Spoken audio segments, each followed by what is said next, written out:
Hello बच्चों, let's read the question. So question says that a semi-permeable membrane used in the measurement of osmotic pressure of a solutions allow the passage of.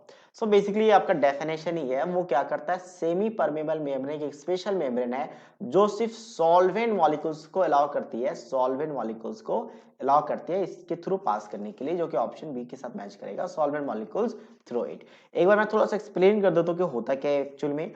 मैं अगर इस actual में बात करूं, setup कैसा होता है कि आपके पास दो अलग अलग सॉल्यूशन ले सकते हैं, या फिर एक साइड हम सॉल्यूशन लेंगे और एक साइड क्या लेंगे, सॉल्वेंट। यहाँ पे मान लेते हैं आपका सॉल्यूशन रखा हुआ और इस साइड आपका क्या रखा हुआ है, सॉल्वेंट रखा हुआ है। यहाँ पे क्या आपका सॉल्वेंट है, ठीक है। तो क्या होता है, मॉलिक्यूल्स ये सेमी परमेबल मेम्ब्रेन एसपीएम कहा जाता है शॉर्ट में, तो ये अलाउ करते हैं सॉल्वेंट को इस तरफ से आपका फॉलो करने के लिए। तो इस हम ऑस्मोटिक प्रेशर कैसे मेजर करते हैं, जब ये सॉल्वेंट मॉलिक्यूल्स यहाँ पे आता है तो हम यहाँ पे हाइड्रोस्टैटिक प्रेशर लगाते हैं।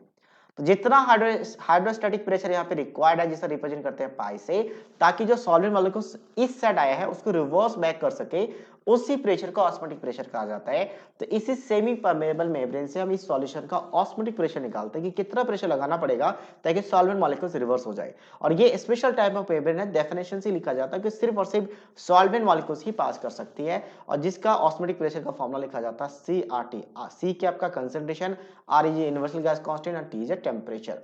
सो ऑप्शन बी सिर्फ सही होगा। ऑप्शन ए सी डी के बारे में भी एक बार देख लेते क्या है। सॉलिड मॉलिक्यूल्स थ्रू इट, तो सॉलिड का पासेज नहीं होता, बोथ सॉल्वेंट एंड सॉल्यूट नहीं, दोनों का नहीं होता, इधर सॉल्वेंट एंड सॉल्यूट नहीं, इधर नहीं होता, ओनली सॉल्वेंट मॉलिक्यूल्स का होता है। So that means only B is the right answer of this question. So I hope you understood it well. All the best.